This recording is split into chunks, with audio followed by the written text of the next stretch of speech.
guys! Today we'll be recapping a story called I Became the Obsessive Villain's Babysitter. Please like the video and subscribe to the channel. It helps us a lot. Enjoy! Life is full of surprises, but Meia's is completely out of control. Much more than any minor character in a novel deserves. She's on the ground, shaking and terrified, staring at the unconscious form of the man she just knocked out. This isn't just any man, though. It's Duke Rakha Aintia, the worst villain in the novel. He is a wicked guy who will imprison the female protagonist and assemble monsters to revolt against the imperial family. Just then, the twins, Aisha and Delkine, Rakhal's equally evil siblings, have just found her. It's much worse because the kids are certain she murdered their brother and won't let her off the hook. Now, let me tell you how it all happened. Our girl transmigrated within Meia's body around a half hour ago, when she died after falling down the stairs. She has no idea where she is and begins to wonder why temple priests and priestesses are staring at her when a priest addresses her as Meia, a character from the novel The Flower of Shakir, which she was reading when she died. She feels lost and certain that she is dreaming until the priest explains that they are in a prayer room as she commands, and that today is the day she will bless the emperor with her awakened powers. The pieces are starting to fit together, and she has come to face the chance that she is, in fact, Meia. And if her memory of the novel is correct, she will be bestowing her blessings on Emperor Kines today, which will result in her death, in eternal sleep after a year. In an effort to get out, she tells a priestess that she hasn't yet awakened her abilities. However, when the priestess measures her abilities, she begins to glow, proving that she has indeed awakened. Now all the priests and priestesses are waiting for her, the child of God, to perform a prayer. Meia joins them on their knees and acts as if she's praying, but she is truly unable to accept knowing that she has to bless the emperor and suffer for an entire year before dying. She already died a senseless death before, and she refuses to let her new life end in vain. So she decides to flee while everyone is still bowing their heads in prayer. While everyone is stunned, Meia hurries to the front door and even says her goodbyes. She is not going to become a human sacrifice like in the original novel, and she is now on her way to happiness. But that's really easier said than done as they start going after her. Tiritis, the god they worship, appears to her in the form of a bluebird and tells her to stop running aimlessly around the forest and return to the temple. Meia doesn't care and simply tells Tiritis to go away as she concentrates on running, but her stamina is getting low and she decides to find a place to hide. She's exhausted, so she chooses to hide behind a tree and rest for a time before speaking with Tiritis to explain that she doesn't want to die after a year, which is why she runs away. Tiritis is startled that she knows her fate, which makes Meia realize that this god has no idea that she's not the real Meia, so she lies about seeing her future in her dreams. Tiritis appears to believe her and thinks Fortuna gave her the vision, but then he corrects her, telling her that she is not actually dying but will instead fall into a slumber, join him, and awaken 100 years later. Isn't that the same thing as dying? LOL. Tiritis then tries to make her feel guilty for causing the Emperor of Zaridia to be unable to sleep at the moment. This is because he's been using divine power, and the more he uses it, the more difficult it is to go to sleep, which is why Meia needs to bless him.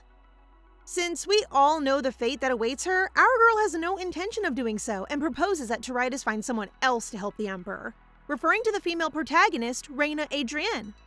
Tiritis rejects her suggestion on the grounds that only she can address the problem at its roots, and he even offers to ask the Emperor not to use much of his power so that Meia can avoid using too much of her own power. However, Meia strongly declines, and she knows the Emperor will not cease using his divine power because of Rakha, who will bring so much disruption, especially to the female lead. Tiritis continues pestering her, so she has no choice but to use force. She tries to catch the adorable bluebird, but he escapes, and then she spots something lurking in a bush and grabs it, certain that it's Tiritis, only to pause when she hears a different voice and realizes that what she's touching is hair and not feathers. Tiritis, who has suddenly appeared next to her, further stuns her by commenting that she has just grabbed someone's head, so she impulsively slams the head back in the bush without thinking, and that's how she KO'd Rakha. She drops on her knees and begs Tiritis for assistance, but her little helper has already fled. Thankfully, Rakha is still alive when she checks on him, but her problem now is his siblings, who call her a priest and accuse her of killing their brother. Meia tries to explain the confusion, but she can't get through to the kids while they're squabbling. When Delkine orders Aisha to kill our dear Meia, The young girl shows no hesitation in using her black magic, prompting Meia to raise her voice and confidently declare that she will revive their brother. Fortunately, Delkine is persuaded by her comments and stops Aisha from attacking her, explaining that their brother once taught them that adults can save someone's life, just like he did when he revived their pet, Puri. Black magic was undoubtedly used for that, and Meia still can't believe how innocent these evil kids are. Meia and the twins exhaust themselves, bringing Rakha back to a hidden cabin. After putting him in bed, Aisha immediately starts threatening her to bring Rakha back to life. Meia wants to pass the time before Rakha wakes up on his own, so she explains that they will have to assist her. But first, Meia wonders why they have a run-down cabin and discovers that the Aintia siblings use the place whenever they go out to gather the Flower of Shakir, a famous flower with a relaxing effect.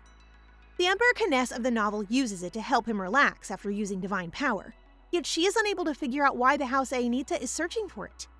For the time being, she shrugs her curiosity and asks her teeny helper Delkine to get some water in a basin and a towel, while Aisha waits to be assigned a task. Now that she thinks about it, Rakha will almost certainly try to kill her when he wakes up, so she requests that Aisha bring her a frying pan as a weapon. Best weapon Rapunzel can approve! Because Aisha is unsure what it is for, Meia fabricates a story that it is her secret tool for the holy ritual she must perform. Lucky for her, the gullible child buys it, and off she goes, with Meia gently reminding her to keep it a secret. It's already dark, and she's put the kids to sleep from all the tasks she's assigned them while she checks on Rakha, who hasn't woken up. She opens the window as an escape route and approaches Rakha slowly with the intention of hitting him with the frying pan before running away again. But Tiridas arrives just in time to prevent her from carrying out her evil plan. Meia tries to get him to stop talking, thinking the twins would wake up, but it appears that only she can hear him. This realization makes her eyes sparkle, and she appears ready to attack the unfortunate guy. Tiridas says that she might end up really murdering Rakha if she uses her full strength, and again begs her to just retreat back to the temple. But Meia confidently declares to Tiridas that she intends to alter her fate. Tiridas, realizing that our girl means business as she swings her frying pan at Rakha, concedes defeat and swears in his own name to promise that he will not let her die. Meia calms down, puts down her deadly weapon, and asks why a god would be concerned about Rakha, a villain, when all Tiridas has to say to guarantee her is that Rakha is important. It's morning, and Tiridas is staring at Meia, who has fallen asleep in a chair, wondering what became of the shy, quiet girl he once knew. He even made her physically stronger than most people because she appears fragile and should return to him when she is 25 years old. It turns out Tiridas was being serious when he said Meia could kill him. Tiridas holds Fortuna responsible for revealing Meia's future, and now that she's resisting it, she is adding further complications to her destined connections and path by becoming intertwined with Rakha, who wields dark magic. Tiridas has given up trying to persuade our girl and flies away, waiting to see what the future has for her. At long last, the dashing Rakha opens his eyes, throbbing head and all, then recognizes the still slumbering Meia as the woman responsible for what happened. He gives out a sinister vibe to remind us that he's the bad guy, and he's currently plotting out various ways to murder Meia. However, he hesitates, wondering why he overlooked Meia as a threat the first time he spotted her in the forest. He assumes it was due to the fact that she appeared so weak, or perhaps it was love at first sight? Kidding. Anyway, he wasn't knocked unconscious, but when Meia stroked his head, his strength vanished and everything became tranquil, much like when you smell the Flower of Shakir. Rakha grabs her hand and his uneasy feelings reappear. The drowsiness has returned, so he rolls out of bed and chooses to check on the twins first, when he bumps into Meia's weapon, Mr. Frypan. He then visits the twins' room where he gets greeted by Aisha's dark magic, which he effortlessly avoids. Aisha's shock at seeing him alive prompts her to alert Delkine to the fact that the wicked priest had truly brought him back to life. Then, they briefed Rakha that Meia saved him by using the basin with water. And even though Aisha is supposed to keep this a secret, she ends up spilling the beans about the holy pan and Meia's holy ritual because, well, kids can't lie. Rakha can only think of one possible explanation, and that is Meia's planning to poison them with her cooking.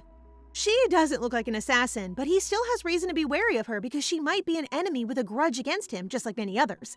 So he decides to watch her for now. Meia has finally woken up and has seen that Rakha is no longer at the bed. She fears he has already killed her, and so she approaches a mirror to see if she transmigrated as someone else already. You're still Meia, and no, you didn't die, silly. The first thing she wants to do now is eat, and so she steps out of the room and finds Rakha standing in front of the door, holding her freshly cleaned frying pan.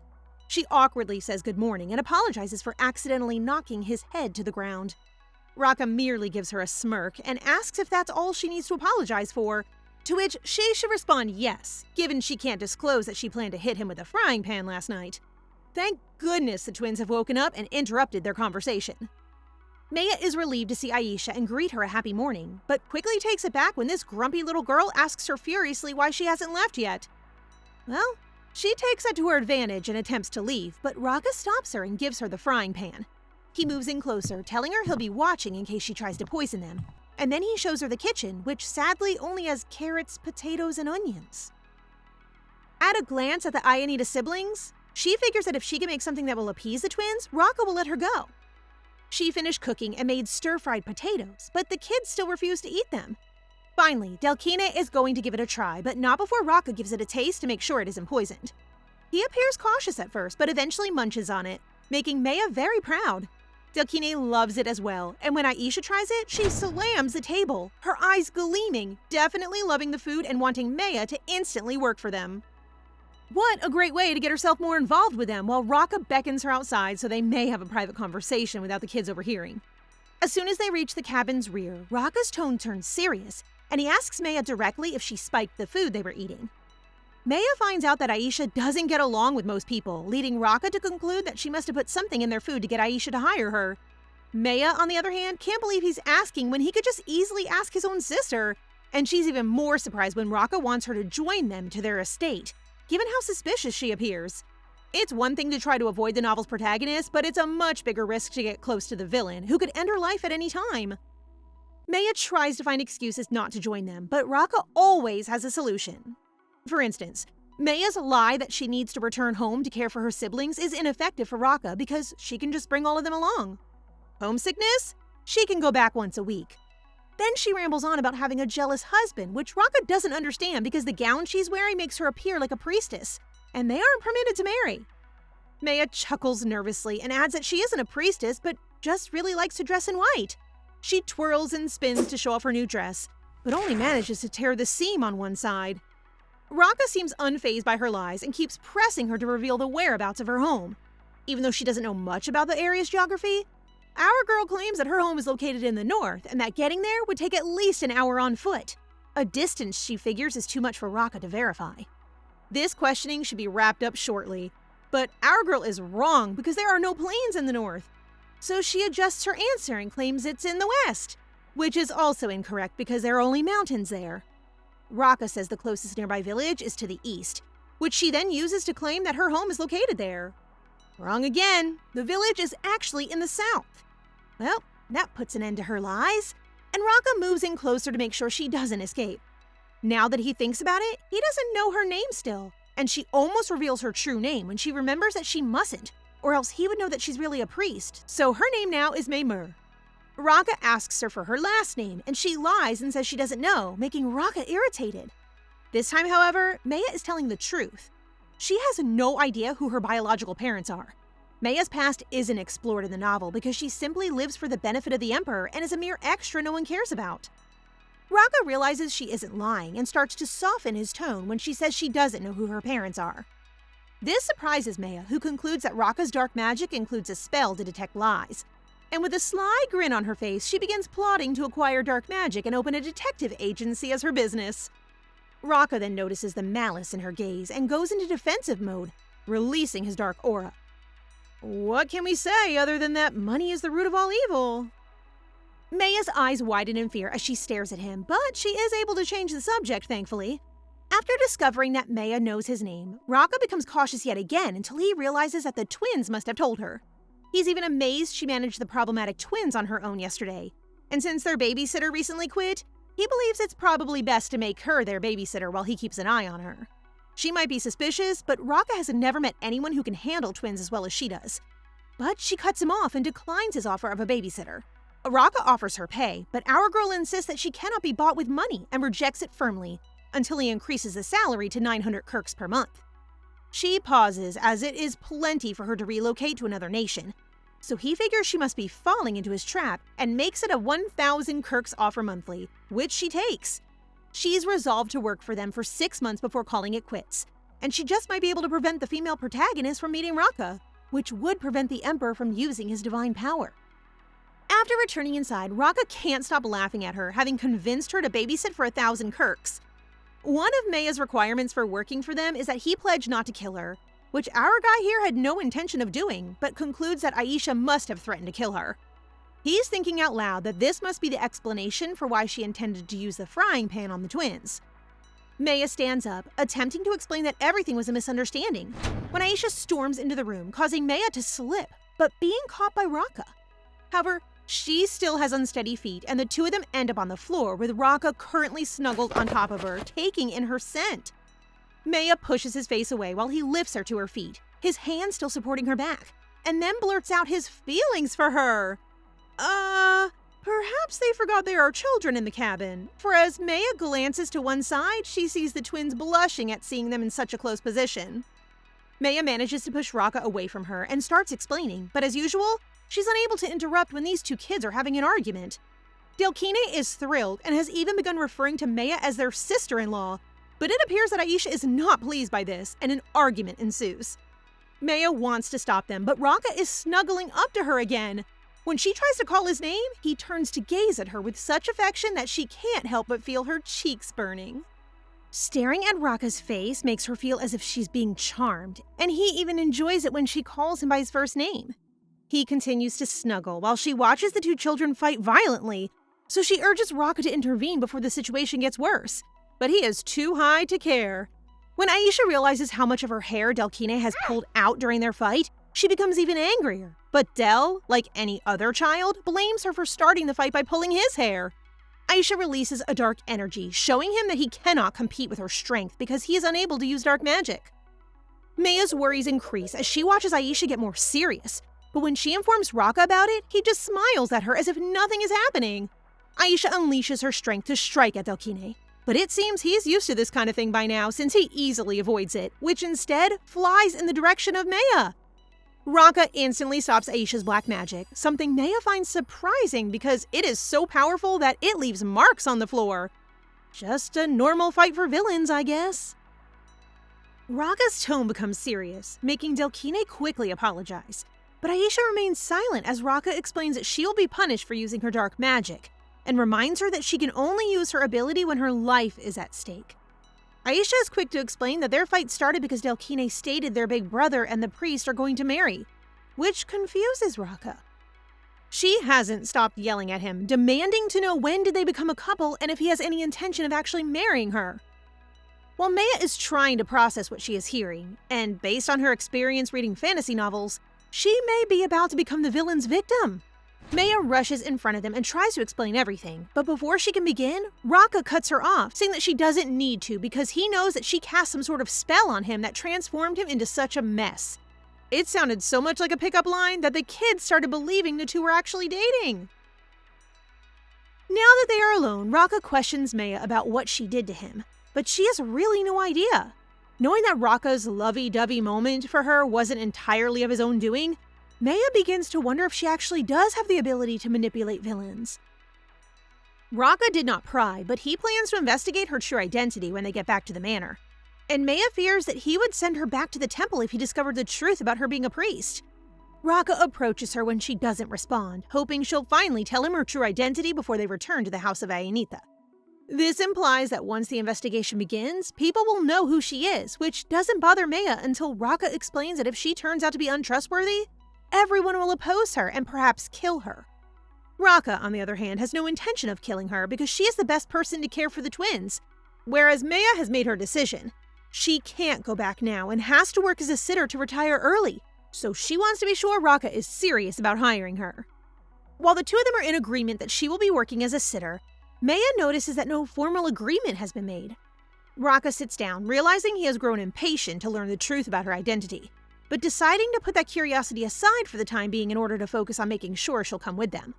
Delkine interrupts them with a troubled expression to report that he has found no blooming flowers of Shakir anywhere. Rakha chooses to investigate a different area that Del probably overlooked, and he requests that Meia come along, but she flatly refuses. Going outside isn't a good idea for Meia because the temple is still looking for her, but Rakha demands to know why and agrees to let her stay in the cabin if she explains why. Well, Meia uses her ripped dress as her reason and firmly says she is a homebody, which isn't really a valid reason for Rakha. Thankfully, her little angel Delkine swoops in to help her out, telling his brother that, in keeping with what he has taught them, he must honor their agreement and let her stay. Then Meia backs it up by saying that Rakha will undoubtedly be a good example for him, causing Rakha to sigh and decide to go alone. Delkine brings Meia a drink as she sits by the window, in complete contrast to his grumpy twin, Aisha. And despite his shyness, he apologizes on his brother's behalf and explains that his brother is merely terrible at expressing his emotions. But he can see that Rakha likes her. Meia becomes embarrassed by his statement and tries to explain that she and Rakha are only friends. But Delkine only sees her red face and tears up since he thinks Meia likes his brother too. Then he reaches out and holds both of Meia's hands, telling her that he's never seen his brother gaze at anyone with such tenderness before. Meia tries to reassure him that it's all just a big misunderstanding.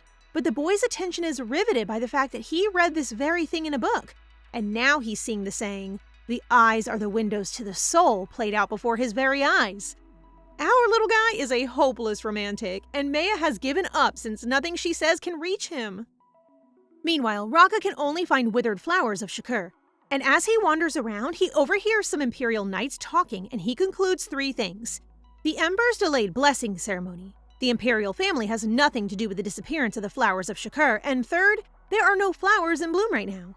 Since this is the case, he needs Meia, aka Meia, even more, as touching her is the same as consuming a large quantity of flowers, though he has yet to figure out why.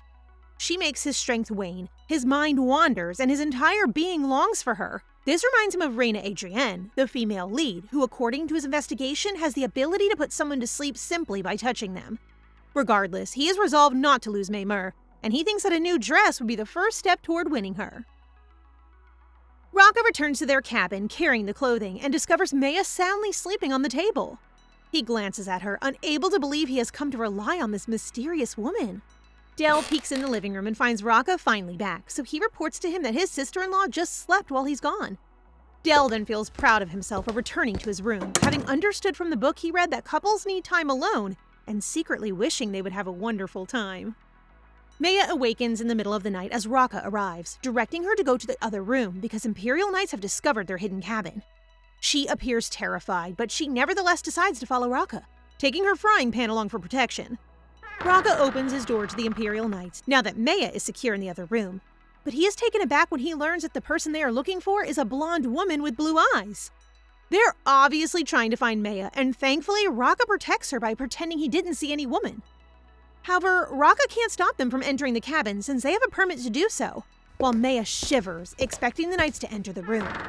It looks like she doesn't have to worry about fighting the Knights, as the feisty twins seem to be taking care of them, so she attempts to just hide under the covers when she hears Del screaming, her little angel who took her side. Meia ends up revealing herself and striking the Knight with the frying pan. The twins then compliment her on how awesome she is, while Rakha urges them to hurry up before the Knights wake up. The twins remain impressed by her use of the frying pan as they ride in the carriage, while Rakha is curious as to why the Imperial Knight is looking for her. Meia acts as if she doesn't know anything, claiming that everything is a coincidence, and the kids support her, warning their brother not to frighten her. Aisha then declares that she should not marry Rakha, claims that Meia rightfully belongs to her, and promises to treat her better. Meia tries to explain to Aisha that she is not her property simply because she is employed by her, but Aisha ignores it and asserts in a threatening tone that Meia is hers regardless. Then Big Brother Rakha cuts in to tell her that, while it's admirable to be protective of one's possessions, he is still the one in charge. These two villains are now arguing over her, and Meia can't help but want to jump out of the carriage. Poor girl. Arriving at their estate, and now that Rakha knows the Imperial family is searching for her, he guesses this is due to her power, which is similar to the Flower of Shakir.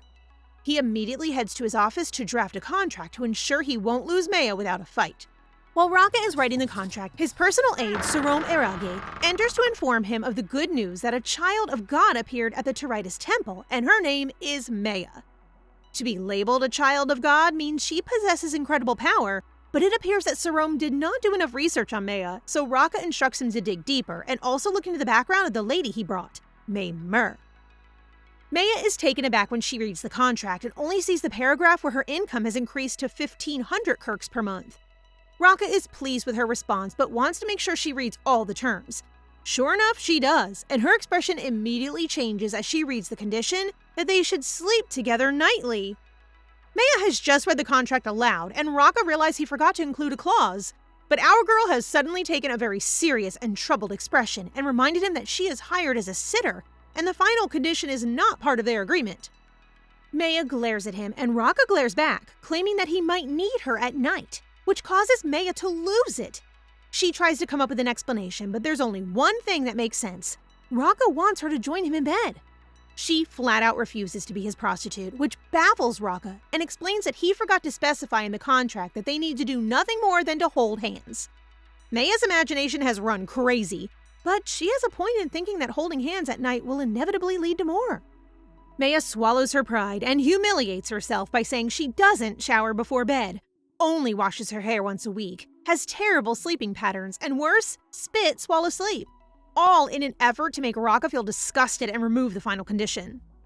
Her illness is severe, but he will treat her with respect anyway, for he needs the calming and sleep-inducing efforts of her power. Meia shudders at the thought that Rakha must already know the truth about her, but she doesn't want to go back to the temple, so she agrees to the terms, with the condition that the contract will be null and invalid if Rakha initiates physical contact beyond holding hands. She then adds a clause that Rakha must always keep her hidden from the temple, and she hastily orders him to sign it before he changes his mind. She gives him the completed contract, and as he reviews it, he notices a possible spelling issue in her name, and she simply repeats her real name, Meia. Rakha's expression of surprise tells her that he is still unaware of who she really is. What a way to blow your cover! Meia rushes out of the room as fast as she can and tries to convince herself that everything is going to be fine now that Rakha knows her identity. She attempts to figure out if she mistakenly used her power on Rakha, and if that's the case, why is she still fine, and why would Rakha want her power? But before she can finish, she hears Aisha and Delkine calling for her and sees them waving their hands for her from the window, urging her to play with them. She smiles when she discovers that the kids are skipping classes, but they are surprised when she tells them that it's understandable, which makes Aisha like her even more. Del is happy to have a sister-in-law, but Aisha gets angry whenever he calls Meia that, so the two get into another quarrel. Delkine gladly holds Meia's hand and invites her to play without Aisha. He wants to show her around the manor, but Aisha refuses to be left behind, so she grabs Meia's hands and yells that she knows the manor better than him. However, she stops and freezes while Meia asks if she's okay, and Aisha, to her surprise, believes Meia did something to her. Aisha informs Delkine that the priest cast a bizarre spell on her and that she can feel her energy leaving her body and her heart dropping, along with a pleasant aroma, and that the experience was so incredible that she almost lost her sanity. Meia knows that it could be the same as what happened to Rakha previously and asks Aisha to hold her hand again, but the poor child refuses, and Meia wonders why Delkine seems to be all right. Delkine tells Meia to ignore his sister because she's just trying to win her favor, and he begins glaring at Aisha, which causes Meia to worry that their relationship will suffer as a result. Then, Meia tells Delkine that Aisha must be telling the truth, and she insists that he tried to appease her, which he does. Delkine is so brilliant that he tricks Aisha into believing that if she continues to be disrespectful to their sister-in-law, she might end up marrying Rakha instead. Aisha doesn't approve of Rakha and Meia getting married, so she goes up to Meia and tells her that she overreacted when she used a good spell on her. This causes Meia to relax, so she smiles and asks Aisha for a tour of their manor. Meia finds it adorable that the little girl wants to hold her hand, even if it's only a finger, and it appears that her power isn't as potent if the contact is light. Lying on her bed, she feels fatigued after they tour the manor, and her pulse beats faster when she thinks about how much money she can receive for her job. Her plan is to work for 4 months and quit, when she hears a noise under her bed and discovers Tiritis in the form of a raccoon, telling her that he has come to tell her about her power. He says that the unusual occurrences she's having lately with the people around her are a result of her not blessing anyone. Her power is comparable to that of the Flower of Shakir, which has a calming effect in small doses, but stimulating effects in high doses. In other words, it's like drinking a love potion. And because she hasn't given out a single blessing since her power awakened, her power is leaking just through physical touch. So Tiritis suggests that she bestow a blessing to get rid of it, which is not an option for our girl, so she threatens him to find a different solution. Poor Tiritis trembles in fear, but he informs her that if she has a holy item, some effects of her power will be blocked off, and it will only have a sedating effect. Toritis is hesitant to get the holy item for Meia, but he eventually agrees to find one for her. Before he leaves, Meia asks if there are any negative effects on her if she uses her power by touching someone, and Toritis reassures her that it doesn't, as long as she doesn't bestow a blessing. She then learns that her touch can only affect people with specific abilities, such as divine power, holy power, and mana, which explains why it isn't working on Delkine. She feels so exhausted after learning her power, but she doesn't want to regret anything now and only wants to focus on her job. She then falls asleep while thinking of a plan for when she starts sleeping with Rakha.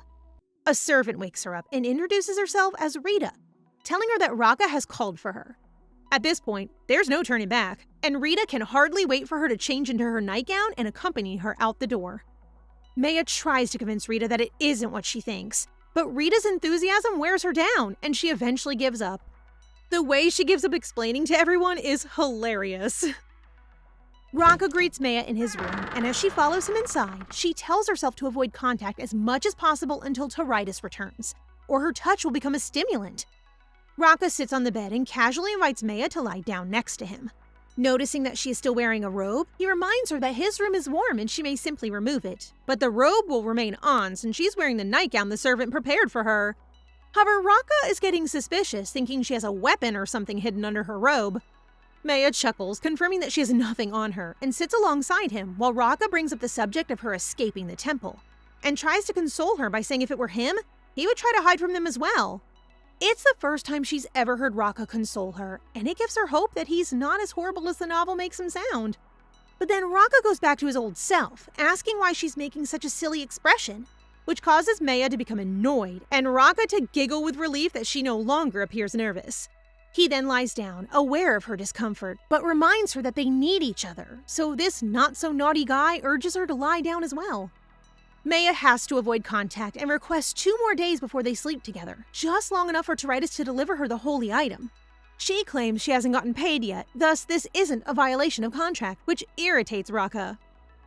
Meia approaches the door, but Rakha stops her, looks into her eyes, and expresses his worry that she must come sooner than 2 days if he truly requires assistance.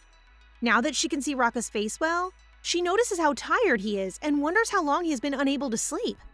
He then raises his voice, his expression desperate, which surprises Meia, so she agrees that she will come, making Rakha to calm down. He still doesn't understand why she's hesitant when all he needs to do is hold her hand, which he attempts to, and in an instant, Rakha's face flushes while calling Meia's name. She hastily shoves him away, causing Rakha to return to his old self, unable to figure out that a little hand touch could trigger his mind to blank.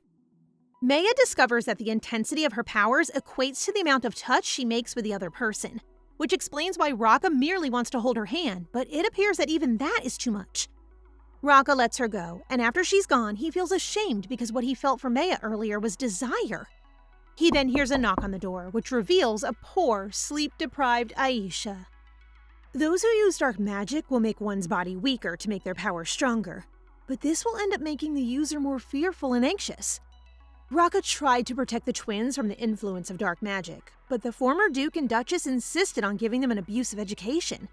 They are taught that any sign of weakness is unacceptable, and that they must endure hardship in order to grow strong.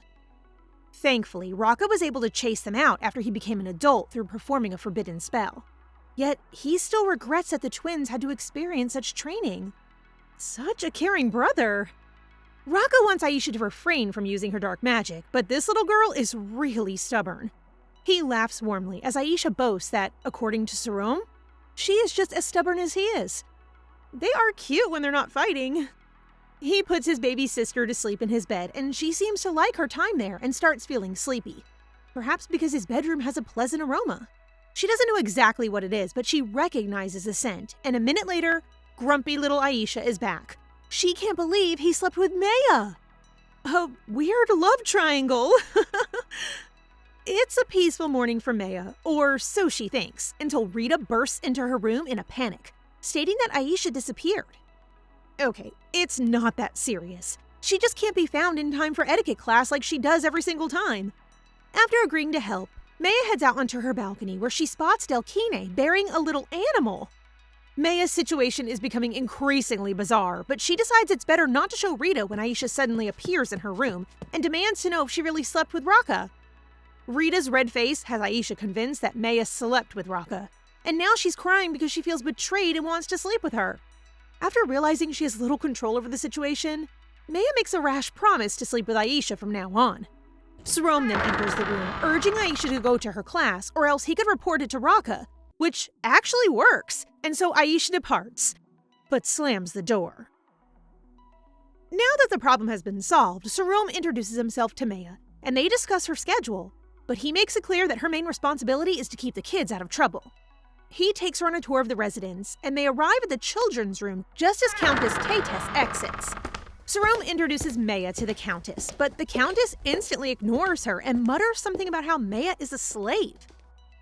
Sarome overhears Countess Taytess and corrects her that Meia is not a slave, provoking the Countess to become intrigued about Meia's origins.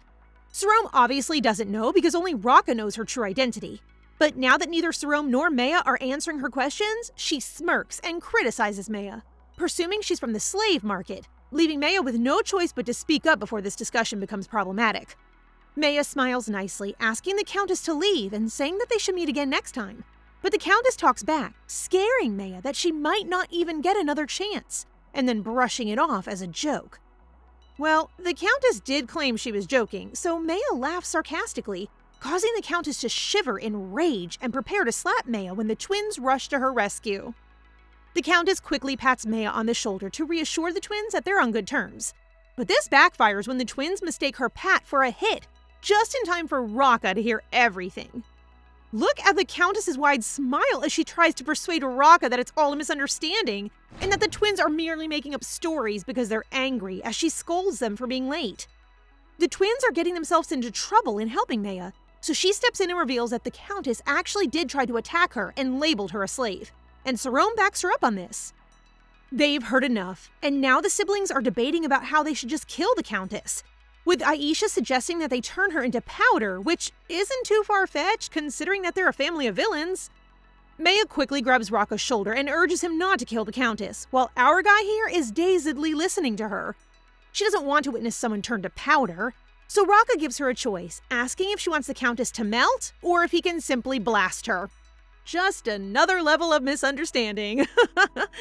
Meia rephrases her request and begs him not to kill anyone in any way, before blushing at Rakha's explanation that he's acting this way because he doesn't want to see anyone close to him, especially her, get hurt. Okay, lover boy. Then she begs again, telling him it's for his own good, and Rakha, with his softest smile, finally agrees to spare the Countess. Meia then releases her grip, causing Rakha to return to his normal self. And you may wonder why Rakha's little rival has been so quiet? Del is keeping her mouth shut. Poor Aisha. And good job, Del! Meia has joined the siblings for a meal, and Delkine notices that Aisha is once again only eating meat, so he offers her some potatoes, but she angrily spits them out onto her plate. Meia teaches her that others would not like it if she spit her food in public without a napkin, and Aisha responds by slamming the table, assuming that this means Meia doesn't like her and won't sleep with her. This comes as a surprise to Rakha, and the mood immediately shifts. Upon hearing that Meia had agreed to sleep with Aisha, Rakha's attitude quickly soured. Aisha continues to boast that they will be sleeping together tonight, which doesn't sound right for Rakha, while Meia attempts to wink and wave at him, hinting that they should discuss it later. However, our guy misreads her signal as meaning her eyes are hurting or something, and he quickly orders medicine for her, which makes Meia irritated. But when she realizes the kids are watching, she relents and admits she's just tired, so her eyes are twitching. Rakha seems pleased with himself for spotting her problem, but his tiny rival also wants to show off by spitting out her food properly, this time using a napkin. Meia sweetly compliments her for being such a fast learner, making Aisha proud, but that soon comes to an end when older brother Rakha butts in, canceling Aisha's plan to sleep with Meia. Aisha is now acting like a brat, claiming that Rakha sleeping with Meia is unfair, making both adults feel embarrassed. Even so, Rakha tells her flat out that she's being unreasonable, breaking the small girl's heart and causing her to sob. Meia runs after Rakha after dinner to try to get him to talk to Aisha, but he refuses out of concern that he would spoil her. Meia can't believe he's being so mean to his own sister, but then she finds out that Rakha can't sleep given that the Aintia family practices dark magic, and the price of doing so is hearing the voices of the dead whenever they close their eyes, especially since he used a forbidden spell. Meia now knows the truth about why he is seeking the Flower of Shakir, and why he can't afford to have Aisha solo her. She then offers to put him to sleep because she feels awful for not knowing he can't sleep, causing our guy to blush. He hurriedly turns around and speeds off to his room, with Meia close behind him, oblivious to the fact that he is still red. Note, they are not touching. Is our guy already falling? Meia scans his room and discovers that he always closes his curtains because he dislikes the light. She also finds out that he only uses the Flower of Shakir every 2 or 3 days since it is so difficult to find, leading her to suspect that his villainous behavior in the novel is a result of his lack of sleep. He invites her to lie down on the bed with him, but she quickly declines, saying that she is perfectly comfortable sitting on the chair. If that's the case, he plans to just call her back at night because he can't go to sleep if anyone is watching him. Now that she thinks about it, it is better to sleep with him now so he doesn't have to call her later at night, and because she's so anxious, she lets in some fresh air by opening the curtains. While she's at it, Rakha gets up to get changed, and she blushes as she tries to convince herself that she didn't actually see him undressing. Rakha caught her in the act, and our girl panics, explaining that she only saw a buff butterfly. Well, the most muscular butterfly she's ever seen. She then goes to the balcony to refresh her mind and closes her eyes to enjoy the fresh air. But little does she know that Rakha is spying on her. He suddenly opens up that it is amazing to see her unwind by closing her eyes, adding that he can't remember the last time he felt completely calm because he's always anxious trying to sleep. She recognizes Rakha's softer side at that instant and recalls the time when Aisha touched merely her finger and assumed the same thing would happen with Rakha. She then shows him how to hold her finger if he wants to, but he complains that her hand is too small in comparison to his hands, making it difficult for him to hold just her pinky. She then has him lie down on the bed while she makes a slight contact with his finger with her pinky, and as soon as he closes his eyes, he feels a wave of calm wash over him. He had given up hope of ever being able to relax again, and he is grateful to her for bringing back feelings of lying in the sun with his eyes closed. This is the first time Meia has seen Rakha show such genuine emotion, and she resolves to help him continue to feel this way from now on. But she becomes shy when she notices his confused face. She changes the topic and stands up to close the window, all the while reminding herself to keep her distance from the novel's characters. Even if Rakha softens up like a lamb at her touch, he is still a villain, and she reminds herself that his handsome look is only given since he is the second male lead. She resolves not to be fooled by his looks and never fall for him. Ever? Meia lies down on the bed next to Rakha, touching his finger as she did before, but she soon grows tired and closes her eyes as well. When she opens them, she is shocked to find Rakha on top of her, smiling and asking if she is awake. Meia, assuming that she makes more physical contact with him while she is asleep, begs him to move, but he is clearly out of his mind and refuses to let her go. Meia knows he will regret this later once he returns to his old self, but despite that, he continues to hushedly express his desire for her. She manages to touch his face in an effort to stop him, but he simply grabs her wrist. It's good to see that he's still being a gentleman by obeying Meia's request that he release his grip on her hand. However, getting off her is non-negotiable.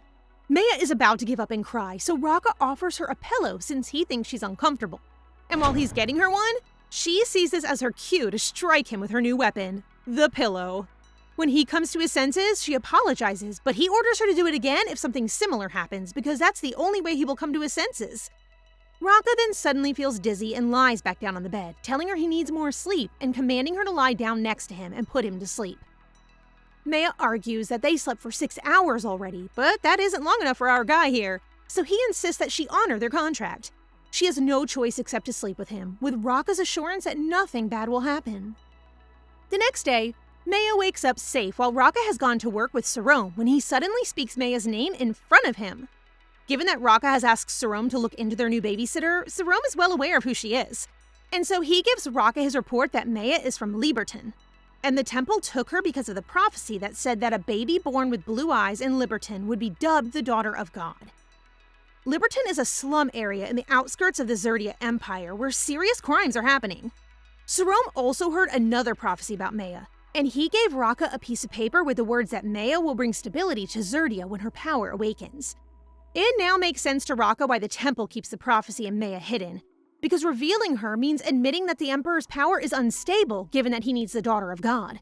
Sarome went on to say that he investigated why she ran away but found no hint, so he plans to question her directly as they have grown close. Rakha stands up and tells Sarome not to bother Meia since he will do it himself. Is this jealousy I'm smelling? Delkine pops out of nowhere, happy to see his sister-in-law. The two of them walk together, and Meia learns that Delkine has just finished his history lesson without Aisha, who skipped class and didn't even eat dinner. Curious, she inquires if Aisha and Rakha normally fight, and gets concerned when Delkine says they didn't before she came along. Meia acknowledges that she is to blame and wants to make Aisha happy, so she asks Del if he knows what Aisha likes other than meat. And this little boy teases her that she must grant him a wish if she wants to know. Delkine beams a genuine smile as Meia accepts, adding that he'll tell her about his wish later. She is then surprised to hear that Aisha, the troublemaker, loves all types of flowers, so she asks Delkine for an area where they can make a bouquet. They've arrived at a flower garden Rakha created for Aisha's birthday, though Aisha isn't permitted to enter for the time being because she's grounded. After Delkine assures her that Aisha likes all the flowers, she arranges them into a bouquet and calls for Del, only to realize in a panic that he's not around. She screams his name and can't find him. She starts to feel guilty about his disappearance until, all of a sudden, he walks up to her and she clings to him, telling him how worried she was. He apologizes and explains that he was only trying to give her a pleasant surprise with the flower crown he made for her. Oh, look at all the little cuts and scrapes on his hands. Meia is so moved by his gesture that she blushes as she expresses her appreciation to him. Delkine eagerly asks her to bend down so he can place the flowers on her head, but they fall to her neck instead, creating a flower necklace, and they laugh together. Looking at him, she can't believe he was portrayed as a troublemaker who was going to end up torturing Reina, and she wonders how his narrative ended because she skipped the chapters concerning the House of Aintia. She shrugs it off, deciding to stay in the moment for now, and they end up making Del a crown flower and one for Aisha. They knock on Aisha's door, and as soon as Meia hands her the bouquet she made herself, Aisha cries and apologizes for ignoring her. Aisha is even more taken aback when she hands her the flower crown she made and places it on her head. They enter Aisha's room and she expresses her gratitude once more and informs him that she was hoping for someone to console her, but no one seemed to care. Meia looks around and thinks it must have been stuffy to be alone in the room, to which Aisha responds that it did feel like she was locked up in her room. This reminds Meia that in the story, the twins were shut up in the tower forever as punishment for tormenting Reina. But now that she's spent time with them, she realizes that they aren't wicked, which makes her concerned for their future. They plan to eat together, but the twins begin squabbling over who will sit with Meia when she can simply sit in between them. The two make peace, and since Meia is in a good mood, she decides to reward them with a good job stamp. The twins are unsure what a good job stamp is, so Meia explains that they will receive a stamp from her if they do something nice. Plus, she promises to grant their wish once they collect 10 of them. The eager anticipation in the twins' eyes as they look forward to Meia's grant of their wish is too precious. They then get a knock from Rita, who tells Meia about Rakha's order to join them for dinner, and then leaves it up to Meia to deliver it to the twins. Aisha sort of overhears that they are now going to eat dinner, so she invites Meia and gets excited when Meia accepts. But when Meia tells her that Rakha will be joining them, she begins throwing tantrums. Meia tries to convince the little girl, but she is quite adamant. So Meia winds up in Rakha's office, reasoning that as the older brother, he should be the one to speak with Aisha. However, Big Bro is also stubborn. So Meia tries to explain that Aisha became too furious and that she is concerned that she will not eat anytime soon. As soon as Rakha finds out that Meia is struggling because of Aisha, he prepares to discipline his younger sister, which would only make matters worse. So Meia grabs his wrist without thinking. She's expecting that her magic touch will make Rakha feel all warm and fuzzy again, but he still has that angry look in his eyes. She calls his name, but he hushes her as if he is trying to control himself. But he fails and is now enchanted by her. Rakha is now holding her wrist, leaving Meia with little choice but to step on his feet, which she fails to do. Then Aisha rushes in, furious that Rakha tried to kiss Meia and demanding that he release her. Meia uses the chance to get Aisha to help her by promising her a good job stamp if she can get Rakha to let her go. To get Aisha even more fired up, she declares she will give her 2 stamps. This was not part of Meia's plan, but Aisha becomes overly serious and begins preparing a dark magic spell, forcing Rakha to let go of Meia. Meia immediately urges Aisha to stop, which she does, and as promised, she now has 2 stamps. They all go into Rakha's office for a while, and Meia ends up having to mediate between the 2 stubborn siblings. Meia deserves a raise as she's babysitting 3 children. She is trying to come up with a solution to get along. And because the twins don't have classes tomorrow, she proposes they go on a picnic. Meia introduces the concept of a picnic to Rakha and Aisha, who have never been on one before, and Aisha's eyes light up with excitement. Rakha only goes out if they are looking for Shakir flowers, so Aisha believes it will be fun if they go by themselves. But sorry, little girl, brother also wants to go on a picnic with Meia. We'll stop here for today, guys. Yes, I know you want more. Don't forget to ask for the next part in the comment section. Thank you guys for watching and for your support. Please subscribe to the channel. It helps us a lot. Till the next one. Rakha volunteers to look for a spot for their picnic, and seeing that Rakha and Aisha appear to be in a good mood, Meia urges them to eat together to discuss more, but that plan flops when Aisha grabs her out of Rakha's office. Not that Aisha is still upset with her brother, it's just that he usually doesn't eat while he's busy, which is surprising to Meia given that finding a picnic spot isn't exactly a major issue. Meia has finished for the day and is getting ready to go to bed when Rakha knocks on her door. And as soon as he walks in, he feels so at ease smelling her lingering scent that he plops down in a chair to disclose his findings. This guy is pretty serious about the picnic and has done extensive research by reading a whole lot of fairy tale books.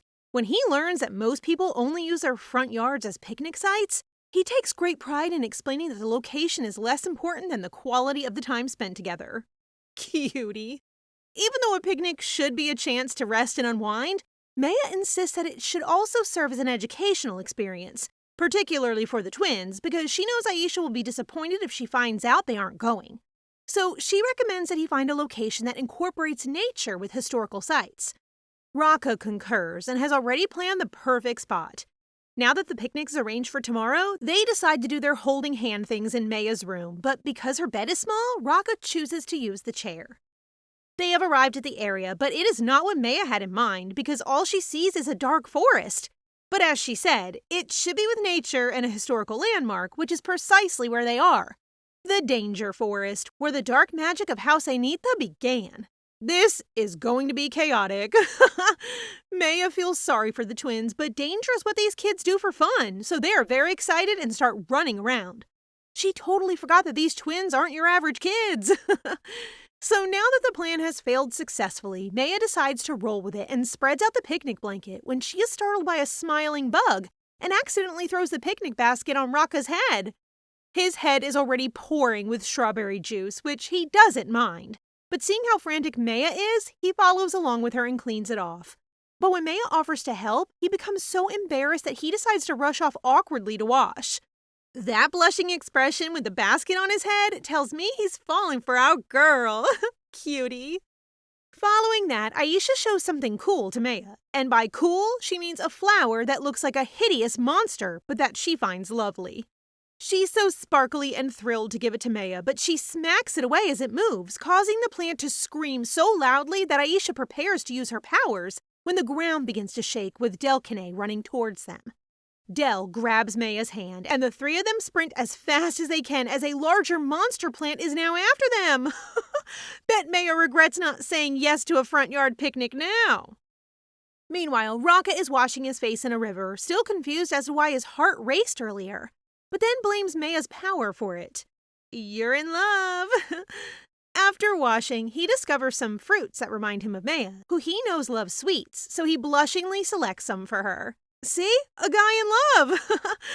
After that, he started hearing the screeching of the monsters, and based on the sound of it, he recognized it as the plant monster known as Lependes. He immediately realized that Meia must be in danger, but speaking of our girl here, Rakha notices the trio running, Meia practically crying, Del casually accepting the situation, and Aisha clearly enjoying herself, laughing. Aisha giggling it up is no surprise at all. Just as Rakha is about to use his powers to take down the monster that's chasing them, Meia, who is visibly terrified, grabs him and urges him to run away, knocking him completely out of his thoughts. He chooses to kill it later on and is enjoying the chase so much. However, when Rakha notices that Meia is really out of breath, he lets go of her without Meia forcing him, which is really a surprise. He kills the Lependes with one shot, making Aisha very proud, while Delkine asks Meia if she's okay, to which she just responds with a smile. Rakha presses the same question, and this time Meia begins to sob because she's so scared. This prompts our little girl Aisha to argue with him, claiming that his dark magic frightened her precious Meia. Rakha then proposes they take a break and gives Meia the basket with the fruits he picked out. But there's no way Meia is eating it, considering that the whole place is so full of dark magic that even a plant is a monster, so she wants to make sure it isn't poisonous first. What better way to prove that it is truly safe than for Rakha to eat one? And while Meia is still grumbling that it might be dangerous, he shoots one fruit into her mouth, which she actually enjoys. Rakha smiles as he notices Meia's sweet tooth, making her shy. But she can't argue when he claims she ate all of their cookies. Their sweet moment is abruptly interrupted as Rakha hurries over to his chaotic siblings, who touch everything in sight. This leaves Meia all alone, and she begins to flush as she feels awkward about recognizing her own taste preferences from Rakha.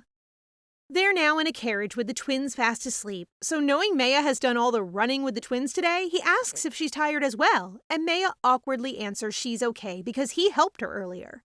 Meia is surprised to hear Rakha pose such a question, and joke that he is afraid she would quit due to the tough babysitting labor.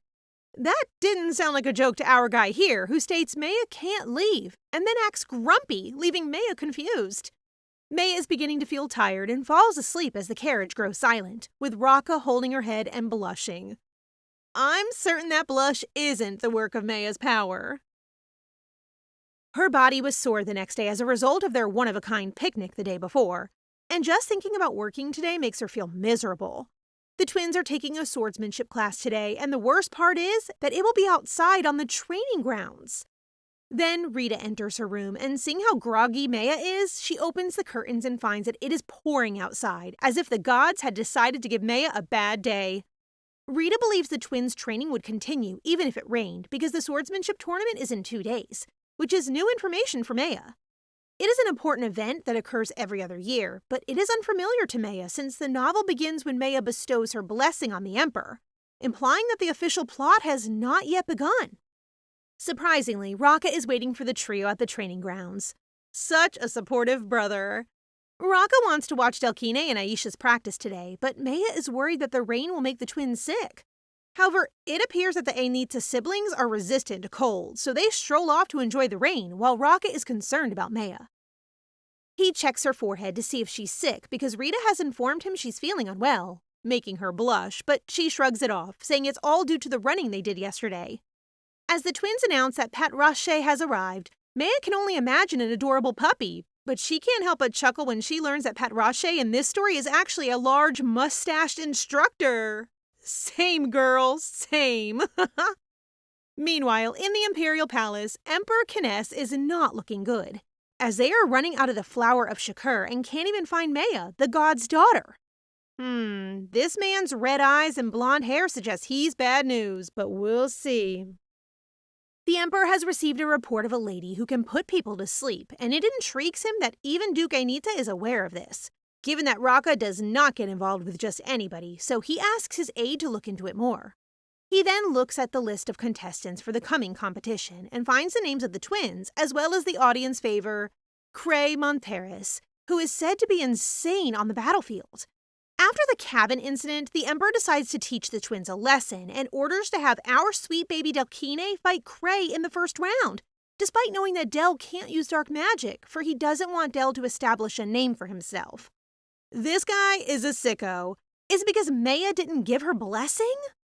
Back at the training grounds, Aisha and Delkine have begun their duel, and these two cuties are going all out to look good for Meia. Del is clever, trips Aisha and wins, sparking the never-ending arguing, but they come to a halt when Rakha informs them that Meia will not be attending the competition. Well, it's for the sake of keeping Meia's identity hidden because the Emperor will definitely be in attendance, making Aisha so upset. Since Meia feels bad for the twins, she decides to whip up some juice for tomorrow's practice in an effort to lift their spirits. Aww, Meia is really getting fond of the kids. She is now working in the kitchen, and everyone loves the carrot apple juice she created, which makes her very happy. When Rakha gets there, he sees her beaming with happiness at the kitchen staff, something she never showed him, which put him in a foul mood. I smell jealousy. He then discovers that Meia made Aisha a vegetable juice, which surprises him because he is used to everyone loathing and avoiding his younger siblings. He sighs, doesn't want to think about her motives anymore, and reminds her just to do her job as a babysitter. But witnessing how Meia is truly concerned for them softens his stone heart. He falls silent, making Meia anxious, so she hurriedly wraps things up and gives one bottle to the chef as a thank you. But Rakha snatches it and gulps the entire bottle. He unexpectedly gave the drink a compliment, which caught the staff off guard. In response, Meia brings him another drink, this time with extra honey, prompting Rakha to suddenly realize his impulsive move, become grumpy again, and leave. The competition day has arrived, and look who ends up tagging along. Meia, who is now completely covered up. She had no choice but to join them because Delkine used the wish he had reserved for later, and being the responsible grown-up that she is, she was dragged. Rakha orders her not to make promises again to the twins, which she agrees to. They are now waiting for the tournament to begin when Meia observes a lot of blonde-haired, blue-eyed girls, so she decides to simply remove her cloak when the very attentive Rakha catches this and stops her. He becomes interested as to why she fled the temple, and while she trusts Rakha to keep her secret, the truth isn't something anybody can simply believe, so she ponders as they suddenly announce the arrival of the emperor. In an effort to change the subject, Meia leaps to her feet, but she is shoved by a group of men, which infuriates Rakha, who then plans to murder them. Meia uses her charming energy as the daughter of God, calming Rakha and saving innocent people. Once Meia lays eyes on the novel's male protagonist for the first time, she can't help but go all fangirl, which makes our guy irritable. Or perhaps jealous. Aisha is excited for the tournament to begin, but Del notices that his given sword is strange, so he compares his sword to Aisha's and discovers that his is seriously flawed. He even requests another sword, but the facilitators merely notify him that they do not have any replacement swords for him. To play this dirty to a child? The Emperor is no main lead, really. The Emperor finds it amazing that Delkine uncovers his faulty sword, but refuses to withdraw from the competition, reminding him of the first time he met the twins. He visited the Aintia estate once during the disappearance of the former Duke and Duchess, and the sight of the twins, their eyes purple and expressionless, remains etched in his memory. Your red eyes are more villainous, you know. Knowing Rakha's deep love for his younger siblings, the Emperor searches for Duke Aintia and finds Aisha waving at him from the crowd. He gets confused as to why Rakha is hiding himself and then discovers that Rakha has a companion who is also wearing a cloak, so he orders Viego, his aide, to investigate who that mystery person is. Sounds like trouble to me. Meia is overjoyed when Aisha wins, however Rakha appears unconcerned, noting that her opponent was weak. This makes Meia realize why Aisha is always hungry for compliments, as her brother fails to lavish her with them, so she urges that Rakha be liberal in praising his siblings when they do something nice. Is it Meia's goodness or her stunning beauty that is making Rakha blush so much again? It's likely both. Meia then becomes so pumped up when they announce Delkine's fight that she gets up to see her precious little angel. Oh, Del better not get hurt or else! As soon as Del and Cray start fighting, even someone like Meia, who is completely ignorant in battle, can tell that Del's sword is flawed. Just then, Del's sword snaps, and this mad kid, Cray, keeps swinging his sword. Meia is frightened about Del's injury, and Rakha tries to reassure her, but his expression betrays him. He seems even more anxious than she does. He then leaves to closely watch Delkine, leaving Meia alone. Although he is struggling and unable to use his right arm, Del shows incredible toughness by refusing to give up. He intends to surprise Cray while his guard is down, but Aisha, unable to bear to see her brother fight so unjustly, storms into the stadium, unleashes her black magic, and attacks Cray. Yup, only Aisha can bully her twin, no one else. Let's go. The stadium is now filled with smoke, and Rakha appears behind Delkine to check on his injury.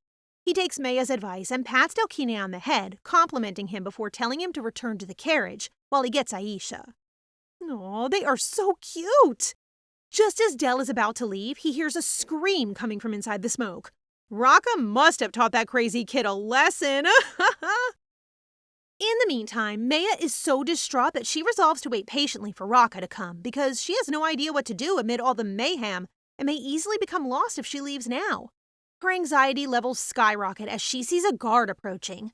She makes the split-second decision to go, but the guard grabs her before she can.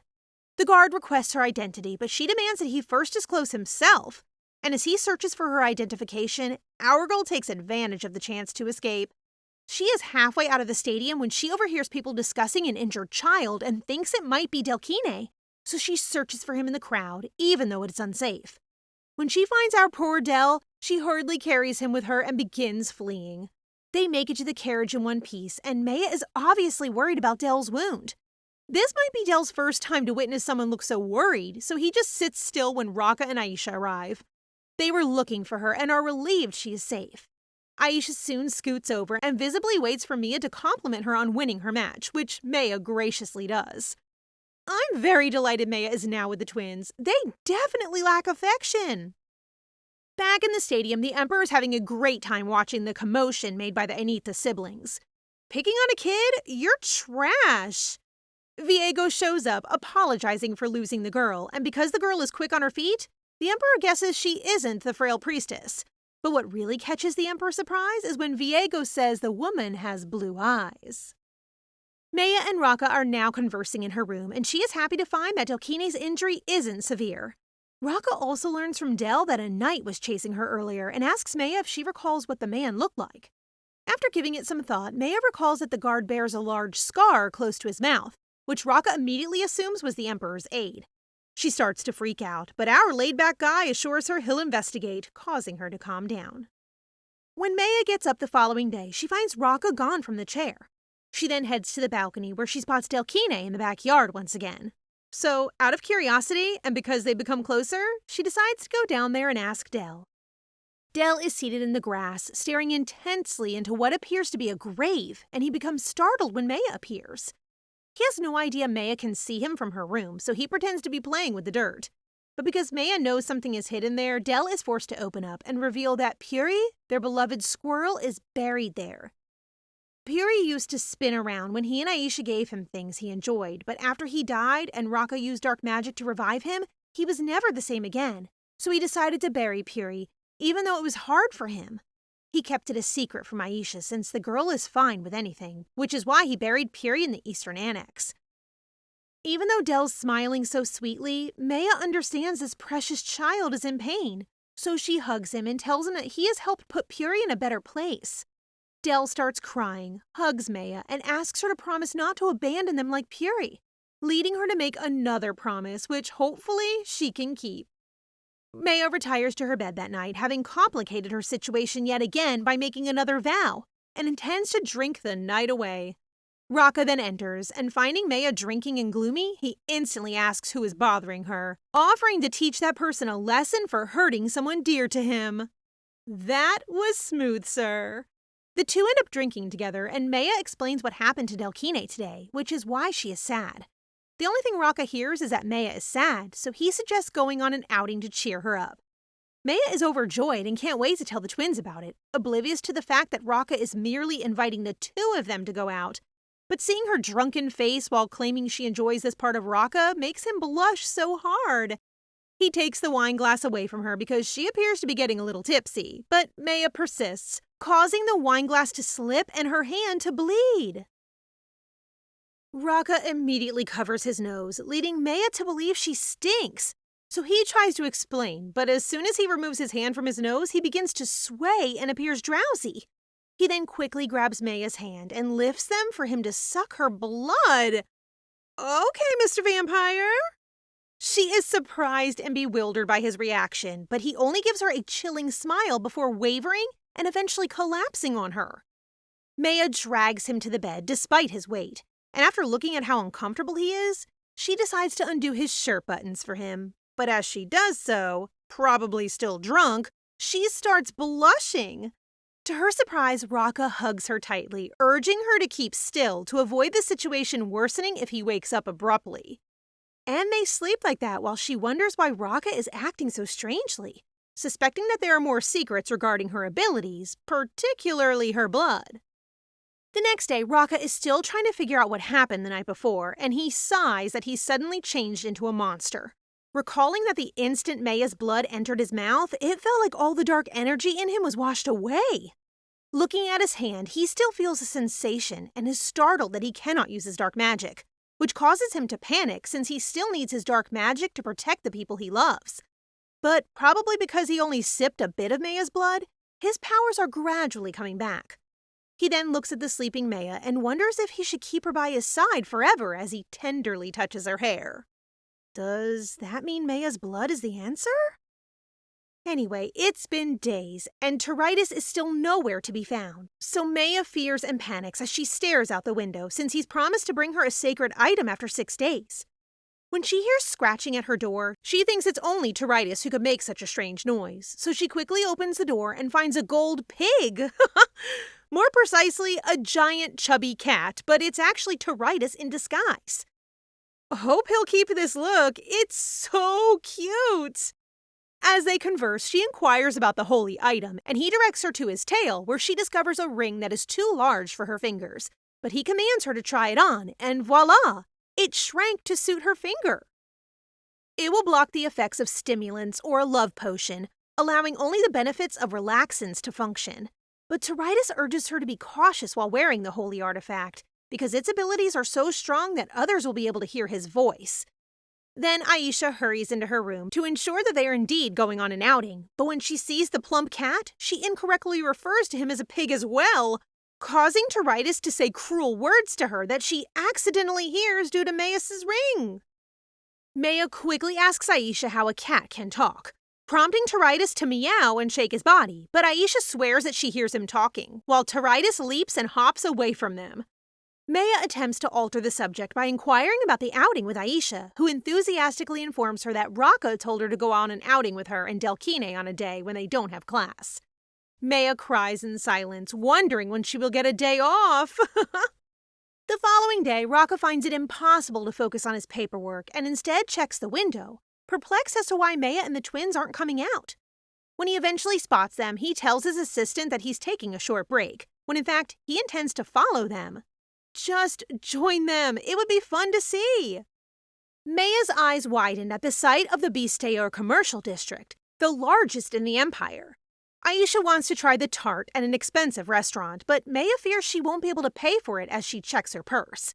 Delkine senses she's in trouble and informs her she doesn't have enough money, which irritates Aisha. Meia quickly searches for an alternative snack for them and notices cotton candy nearby.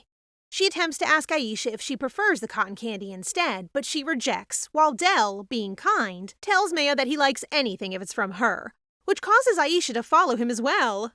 Cuties. So they buy the cotton candy, but Aisha can't decide which color she wants, and then she senses a familiar scent and believes it's from her brother Rakha. Meia is preoccupied with purchasing cotton candy and dismisses Aisha's observation that she smells Rakha nearby. Aisha isn't wrong, since Rakha is happily watching the three of them enjoying themselves and observes that Meia appears more enthusiastic than the twins and decides to give her more budget next time. He smiles and thinks of planning to eat out just the two of them, but then notices that Meia is being followed by an unidentified man. And, Rakha might be unaware, but he calls Meia his woman. I guess his feelings slipped out? Someone has fallen real hard. The twins are having a great time, and Aisha is ecstatic with her newest sweet tooth discovery, cotton candy. Sweet Delkine offers Meia to take a bite, which Aisha follows and insists Meia eat hers first. So to avoid disputes, Meia decides to eat both at the same time. It hasn't been long since she was terrified of babysitting the twins, but she can't believe they've won her heart, and she's grown used to them, feeling she's becoming a more experienced sitter. Me too. I really love the twins now. At the same time, Petrache walks up to Rakha, surprised that the Duke himself is following the trio since he has already ordered him to guard them secretly. He then reports to the Duke that the suspicious man is a pickpocket and asks if he should deal with him quietly. However, Rakha halts Petrache and looks at the woman with red hair lurking behind the thief. Rakha then learns that she is Lady Reina, Baron Adrian's daughter, who can put people to sleep. Rakha doesn't understand why Reina is following Meia, since based on Sarome's report, he believes that the Emperor will use her to replace the daughter of God, Meia. But seeing her now lurking, Rakha thinks that the Emperor might be planning to use Lady Reina to get Meia. As Meia and the twins walk around, the pickpocket deliberately runs into her and then walks away without saying anything, and this makes her angry, so she wishes he would trip over a stone and fall flat on his face. To her surprise, he does, and she wonders if she can curse people too. It's just Rakha, my dear. She is leaving when she hears Rakha's voice. She turns around but finds him not there, so she observes the thief try to stand up, when Lady Reina blocks her, pulls the thief's hair up, and tells him that she has been waiting on the street for days to catch him. Reina is one of his victims, but he tells her that he didn't do anything wrong, and this makes her very angry. So she hits him over the head, knocking him out. Okay, the novel's female lead is a toughie. Many people come up to her and thank her for what she did. She simply smiles and tells them that she only did what was right, while Meia thinks she's beautiful. However, when Meia hears her reveal that her name is Reina, she becomes terrified because Reina resembles the female protagonist described in the novel. Since the novel hasn't started yet, Meia can only hope that this Reina just has the same name as the main character.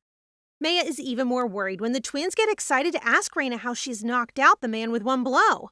She can't have the twins meet Reina, since their lives will be miserable if they become involved with the main character. Meia is so focused on persuading the twins that she doesn't see Reina coming up behind her and calls her the twins' mother. As they leave, Reina reaches out to return Meia's purse, but Rakha stops her and slaps her hand, throwing the purse and coins all over the place. Reina is enraged at Rakha for slapping her hand, but he simply glares back at her, believing that she's trying to put Meia to sleep so she can take her away. Reina is confused, and while collecting the coins on the ground, she tells him that she has no motive to abduct the twins' mother, incorrectly assuming that he is Meia's husband, and explains that she only wants to give Meia's purse back. Meia thanks Reina and quickly tells the twins to follow her while she grabs Rakha, but our guy here refuses to move as he is still floating and loving the word husband. He is really becoming a simp. However, Reina realizes something and asks Rakha how he knows her power to put people to sleep.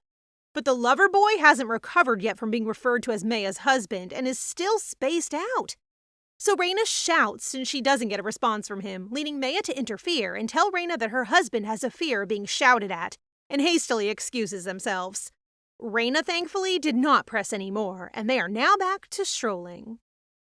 Meia apologizes to Rakha for referring to him as her husband because she didn't have a choice at the time, but Rakha surprises her by saying that he doesn't hate it.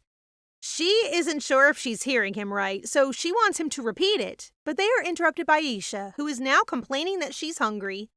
The twins are growing cranky due to hunger, but suddenly Del, who is always paying attention, remembers that Meia is broke. So kids being kids begins questioning Meia if she's indeed poor, which makes our girl cry on the inside. Big brother Rakha then takes them all to a lovely restaurant, which makes Meia feel embarrassed because only nobles eat there. She has the impression that everyone is staring at them, which she guesses is because they're all dressed as commoners. Delkine notices her reaction and tells her that they can eat somewhere else, but she insists that she's fine and that Rakha will take care of everything once they're inside the restaurant. So she pulls the door for them when she bumps into someone. She quickly apologizes, and even though she's surprised that the man in the white cloak recognizes her, she doesn't give it much thought because she can't see his face. The face of the emperor she fears. The emperor actually went to the restaurant after hearing that Lady Reina had the ability to put people to sleep, which puzzles him because according to what they know, it should be the priestess Meia. So in order to determine who truly possesses the ability, they sent a note to Reina requesting that they meet. After waiting in the restaurant for Reina for almost an hour, the emperor guesses that she did not receive the note. However, encountering Meia by chance and sensing her refreshing energy convinces him that she is the lady he's looking for. So, the missing priestess has apparently been spending time with Duke Aintia. The emperor plans to investigate their relationship and is just about to depart when he feels another refreshing energy pass before him. Reina rushes inside the restaurant, most likely to meet him, but the emperor misses her. They're back on the streets after dining, with the twins playing the shell game, and Meia observes that Rakha has been looking so down since they arrived at the restaurant. Asking what's wrong, she wonders that it might be related to the man she bumped into earlier, which gets Rakha to grin and affirm that it is.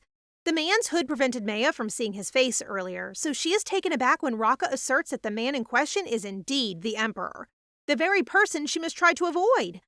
The dread on her face is palpable, but realizing Rakha didn't even see the man's face makes her doubt. She is then stunned when Rakha taps her forehead to prove that even a light touch can cause him to even recognize her. She gets red, but she dismisses it, reasoning that it's probably just her powers at work. However, she blushes again when Rakha tells her straight out that he feels his heart racing even without touching her. He then holds her hand to show that while she does put him at ease, that's all her power does. And what he's feeling right now is different. Confessing in front of his siblings, this guy is something else. His mood shifts as he notices a new ring on Meia's finger, but Meia quickly changes the subject and questions if the Emperor felt her powers as well. Rakha tells her that because divine and dark power oppose each other, he can't stand being in the same room as the Emperor, implying that the Emperor could have sensed her presence as well earlier. She starts to freak out, believing that she'll be carried to the temple in no time, and is now convinced that the original story will play out exactly as planned. She will die while the Ainita siblings will be miserable. She attempts to stay positive by recalling that her ally, Rakha, is the only one who could go against the Emperor, so she seeks assurance from him that he will keep his promise to keep her safe. With a smirk, Rakha makes it clear that he has no intention of giving her up to the Emperor. Leaning in closer to the anxious Meia, he looks into her eyes and subtly admits that she has turned into someone he can't live without. Our guy really has flirting skills. Now that they're back home, Meia attempts to get some sleep after a long day of babysitting, but her dreams about Reina keep popping into her head. The anxiousness returns, and she recalls that the characters will become intertwined with one another on the Emperor's birthday, which will mark the beginning of the entire story. Rakha's absence from the birthday banquet is a relief, but she cannot help but be concerned that Rakha and Reina will meet again, considering her interference with the plot. Speaking of the birthday banquet, Rakha has just received an invitation from the Emperor inviting Meia, indicating that the Emperor is now aware that the priestess is in the house of Ainita. Rakha worries that Emperor Kines will reveal Meia's identity as the priestess during the event and take her for himself. But he can't let that happen because he already acknowledged that he has feelings for our goofy girl. Then he smirks, having just come up with the perfect solution to their problem. He will offer Meia to enter into an engagement contract with him, leaving the Emperor no chance to take her away from him. Sarome creates the contract, but seeing how thrilled Rakha is about the engagement, Sarome doubts if it's really just for show. Who's complaining? I can't even wait for the pretend they are in love scenes until they actually fall in love. Anyway, Sarome recommends that because this is an official engagement, they should arrange flowers and a ring for Meia, to which Rakha agrees. Rakha then enters Meia's room and he realizes that she's truly becoming used to their contract because she's already asleep, unlike before when they initially did this sleeping together contract. He then glances at her sleeping face and wonders when he fell in love with her. But one thing is certain, he really wants to keep Meia by his side. He lies down by her side and takes her hand in his, but he can't stop thinking about the ring she's wearing and has intentions to kill whoever gave it to her. I almost forgot this guy is the original villain! The next day, Aisha is overjoyed since she can now hug Meia whenever she wants, thanks to the ring blocking her powers. At that moment, Sarome walks into the room, but Aisha tells him to leave immediately, knowing that Rakha has asked him to fetch Meia. Look at Sarome's crying face! I hope he's getting paid well enough to deal with the Ainita siblings. However, Meia becomes concerned because Rakha has never called her in the morning, so she concludes it must be related to the Emperor. Meia has arrived in Rakha's office, and she gets quite nervous when he mentions that they will be discussing not one, but two issues. First, he gives her the invitation letter the Emperor has written specifically for her, proving that the Emperor knows of her identity. She only reads the first sentence, which says she is invited to the Emperor's birthday party, but Rakha can't help himself and burns the letter. Without even reading the entire letter, Meia knows that the Emperor and Reina will meet at the celebration, so she isn't complaining. She simply thanks Rakha for burning the letter because they can pretend they never received it, so she doesn't have to attend. But it seems that reason won't cut it, as the invitation arrived at the house of Ainita through the Emperor's personal aide. Meia's soul just left her body for a split second before returning to hear and be surprised when Rakha says she doesn't need to worry, as he and the twins will be there for her. As far as she knows, the Ainita siblings did not attend the birthday party in the original story. But now she starts to doubt and suspect that maybe they did go but were not mentioned. Rakha did suddenly emerge in the story obsessed with Reina, so Meia believes there must have been an encounter between them that wasn't told in the novel. She is so lost in her thoughts, but now decides that she must prevent Rakha and Reina from becoming involved with one another, because it is when things become complicated. So she agrees to attend the party with the Ainita siblings. Now that one issue has been addressed, he then presents Meia with a bouquet, which shocks our girl. But the scroll with the diamond ring wrapped around it confuses her even more. She then reads the scroll and can't believe it's an engagement contract, making her believe that Rakha has really fallen for her, given his peculiar behavior and smooth lines towards her. However, she refuses the ring, claiming that Rakha is just confused because of her powers, prompting him to question why she rejects his, yet takes a ring from another guy. Meia can't declare it's from God, so she pretends she has always had it in the hopes that Rakha will believe her. But Rakha is more observant than she thinks and knows it hasn't been long since she's worn it. He then sighs and claims that the contract is only a ruse to keep the Emperor away from her. But Meia remains hesitant because he has prepared a ring and flowers for her. She blushes so much as she has misread Rakha's feelings for her and learns that it was Sarome's idea since they still need to follow customs. Girl, you're not wrong. The fake engagement is a good solution, but she wants the contract to be valid for 100 days, long enough for the Emperor to lose interest in her.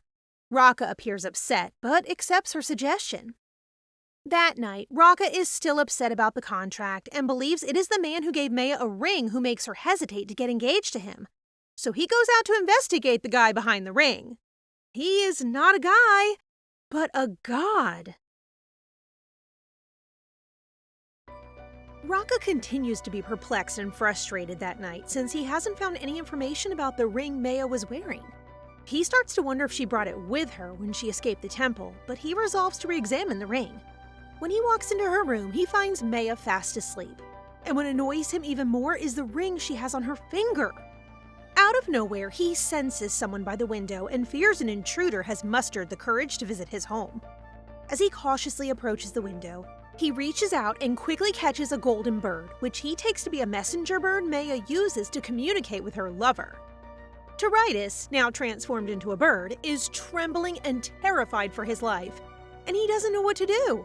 He should have kept the chubby cat disguise. However, when Rakha starts to unleash dark magic, it clashes with Tiritus' holy power, inflicting pain on Rakha's wrist. Tiritus seizes the chance to flee, but Rakha quickly closes the window just in time to stop him. After sensing an energy comparable to that from the ring, Rakha evilly smirks and begins to suspect that the mysterious messenger bird is actually the punk's agent secretly communicating with Meia. He's really jealous and overthinking. When Meia calls Tairi in her dreams, the ever-jealous Rakha guesses it's the name of the jerk who gave her the ring. The Duke's agitation wakes Meia, who is surprised to see him trying to catch the bird. She blocks his path so he can't catch the bird, and she asks him what he's doing. He explains that the bird broke into the manor, and that it would be okay if he handled it however he liked. Meia quickly defends the bird, saying that it won't cause him any trouble, but knowing that Rakha won't listen to her arguments, she quickly opens her windows, allowing the bird to escape. Fly free, little bird! Rakha confronts Meia about her actions, telling her that he knows the bird gave the ring to her and that she is secretly communicating with someone suspicious. Meia is irritated when she tells him that the bird was not sent by her lover, and she flushes when he demands to know who gave her the ring. She believes the Duke's obsession grows, so she tells him it is none of his business where she acquired the ring, and that their relationship is purely contractual. I think I heard Rakha's heart break a little there. The next day, the twins are discussing their swordsmanship class as they walk down the corridor. They spot Rakha, and Meia casually greets them, but he ignores her, so the twins console her by telling her not to worry about him. But when he doesn't have lunch with them, she realizes he is really upset. While the trio is eating, Meia is wondering about Rakha, who may have been hurt, and she recalls him looking upset and figures he didn't get enough sleep. She anticipates that he will come to her that night and plans to apologize then. Dell senses something is wrong and asks her if she and Rakha are fighting, and Meia smiles and tells him that she thinks Rakha is angry, but she pauses, stopping herself from explaining everything to the twins, and urges them to just finish their food. Meanwhile, Rakha puts all the blame on the ring guy he calls Jerk Tairi for both Meia's decision to leave him and his recent behavior toward her in the hallway. He orders Sarome to investigate a man named Tairi, and he wants results immediately. While working, he feels a weight on his chest and is determined to find and eliminate Tairi. But something continues getting on his nerves. A weird and terrible feeling that he refuses to know and believes that killing the culprit will solve everything. Nah, you're just hurt. Delkine knocks on his door and says he needs to talk to him about something. He asks straight out if he and their sitter had a quarrel because he noticed him ignoring her earlier in the hallway. Rakha responds that he wasn't intentionally ignoring her, and that he was just thinking about a lot of other things. However, Dell has already placed his trust in Rakha to marry Meia, thus, the fact that the relationship was already in trouble upsets him. He then asks Rakha if he wants to spend the rest of his life with Meia, which his big brother immediately answers with a yes. Since that is confirmed, Del insists that he must act quickly to win Meia's heart, as she will remain by his side forever if she falls in love with him. Baby Delkine is acting Cupid, and I love it. Meia is shocked to meet Rakha the next morning when she is still in bed, and she quickly apologizes for what happened. However, just as they are about to have a serious talk, Rita bursts through her door, screaming that there's an emergency, which causes the Duke to back off. Meia follows Rita outside her room as she cries out for assistance, and she finds Aisha throwing her tantrums and standing on the edge of the terrace, threatening to jump if they force her to have the designer take her measurements for the royal birthday celebration. Then Meia notices that Delkine, who is accustomed to witnessing his twin have tantrums, is sitting quietly and reading. Del knows exactly what he needs to do to get Aisha to come down, so he walks over to Meia and asks her to lean down so he can kiss her on the cheek. Aw, that's just so cute. The plan seemed to have worked because Aisha is running up to them. Meia then uses the same trick, promising Aisha a kiss and a good job stamp if she joins her at the dressmaker, which convinces our little troublemaker to agree. All the maids are surprised at Meia's ability to make the twins follow her, but in truth, she worries that if this keeps happening, she'll be forced to give the twins 10 stamps and a wish. They have made their way inside the room where Lady Ibelia, the dressmaker, is waiting for them. Because the lady is so used to Aisha evading her, the day of measuring Aisha begins, which is going to be a somewhat lengthy one. So Meia sits down, eating cookies and witnessing the chaos, thinking that Aisha may dislike people touching her. Then Rakha shows up and confirms this and proceeds to say that Aisha hates being touched so much that she even gets dressed and washes herself, with Meia being the sole exception. He looks over at her, spots some crumbs by her mouth, wipes them off, and then eats them. My guy is taking all the chances he can get. This time, Meia is the one who is dazed, but that ends when Aisha loses control and unleashes her dark powers. Dark magic is actually prohibited, with the exception of when it is used for the benefit of the Empire. And if word gets out that Aisha is using dark magic, Rakha will run into problems, so he has no alternative but to erase the memories of the staff inside the room. Aside from Meia and Aisha, everyone freezes because of Rakha's powers. After that, he starts disciplining his little sister, and even forbids her from going to the garden as punishment. Aisha refuses, so he reminds her that he even deleted people's memories during the swordsmanship competition due to her explosive temper. The argument between them continues when, all of a sudden, Rakha's head begins to ring with such overwhelming pain. He begins to hear the cries of the dead and the stench of blood, so he resolved to immediately lock himself in before committing something terrible and leaving the room. Meia reassures Aisha that everything is alright before following Rakha, since the little girl goes silent and starts crying. As a result of the black magic obstructing his visions and the voices of the dead filling his head, Rakha is now staggering about the corridor, struggling to see clearly. He's sweating heavily, trying to reach his bedroom and lock himself in, when Meia catches up to him and sees how much pain he's in. As he passes her, he spots Sarome, but because he has reached his limit, he grabs poor Sarome by the collar. Meia calls out Rakha's name as she watches him hurt Sarome. This causes Rakha to turn around and attack her with dark magic instead. Thankfully, the ring functions as a shield for her, which surprises her, but the ring lighting up annoys Rakha and he begins to walk towards her.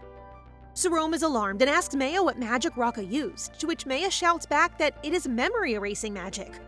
She then discovers that if Rakha uses banned dark magic, it takes him a whole day to calm down, and Sarome fears Rakha is now experiencing hallucinations. In her haste, Meia gives Sarome the holy ring, which she knows will ward off dark magic, and tells him to divert Rakha's attention so she can make a move and calm him. Sarome is fully prepared to take a risk, charging towards Rakha with a sword, drawing Rakha's attention away while Meia embraces him tightly. The fact that Sarome swung his sword at Rakha without hesitation is hilarious. A slash from the shattered sword cuts Rakha's hand, but finally he recognizes Meia. They remain in the hugging position to make sure Rakha is really okay now, but she is taken aback when Rakha begins crying while looking at her. His embarrassment levels grow as Meia attempts to console him, assuming he's hurt. However, my guy is actually crying because he thinks Meia will certainly hate him because he hurt her. Such a sweetheart, and yet he's supposed to be the villain in the novel? Bloodstains on Meia's dress lead Rakha to believe he injured her. However, she swiftly corrects him, saying that the stains are actually from his hand, and she finds out that he is completely oblivious to his own injury. In order to tend to Rakha's injured hand, she immediately dismisses Sarome. They enter a dusty room, and she can't find a clean cloth to stop his bleeding hand. Desperate, she tries to rip her own dress, but she struggles.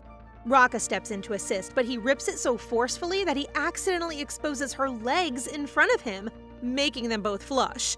He immediately apologizes and provides her with the cloth, which she carefully ties around his injured hands. When they finish, Meia rushes out of the room while Rakha, who doesn't want anyone to see her exposed legs, lifts her instead. This enrages Meia since she fears his wound will worsen, but our sly guy uses the excuse that he wants to take responsibility for ripping her dress. Both of them are blushing, and Meia can't win an argument with the beaming Rakha, so she simply hopes he doesn't hear her heart racing. This is progress, everyone. As Meia sits on his bed, she realizes that his room has become brighter than before. Rakha uses a secret healing potion to treat his wound, which heals so quickly that Meia can't help but touch it in surprise. Then, with a serious tone, he offers her to spend the day with him, which causes Meia to blush once more. However, she declines, explaining that she still needs to take the twins to class this afternoon. To urge her to accept, Rakha suggests she take the day off and shyly invites her on an outing with him tomorrow because he ran out of potions and needs to replace them. Plus, he wants to show her something. Meia agrees to go on a date. An outing. As Rakha lifts a flower petal that falls on her cheek, saying that it must have flown in from the garden. Look at that gloomy bedroom before, already filled with so much love. This reminds Meia of the punishment Rakha gave Aisha, which forbade her from entering her favorite garden. She persuades him to impose a different punishment on Aisha instead of the restriction, promising to reprimand Aisha so that it does not happen again.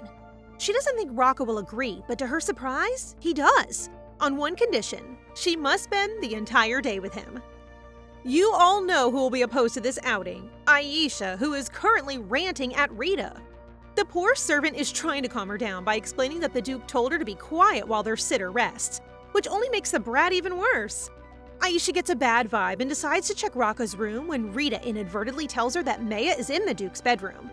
Dell stops her, explains that she has to do what he says without complaining, and tells her to calm down, reminding her that their sister-in-law appreciates people who keep their word. Finally, Aisha agrees to calm down, and they continue with the lesson. Dell is so composed and so precious. Meanwhile, the Pope requests an urgent meeting with the Emperor, claiming that after a decade since the previous prophecy, they had received new writings on the prophecy scroll. The Pope brings the prophecy scroll so that the Emperor can examine what has been written, and it appears that Tiritis has added a note to it indicating that the holy item should be given to his daughter, Meia. The temple had already investigated, and the holy item that had been foretold to keep the empire from collapsing was certainly gone. Yup, our girl is already wearing it while Rakha's jealous about it.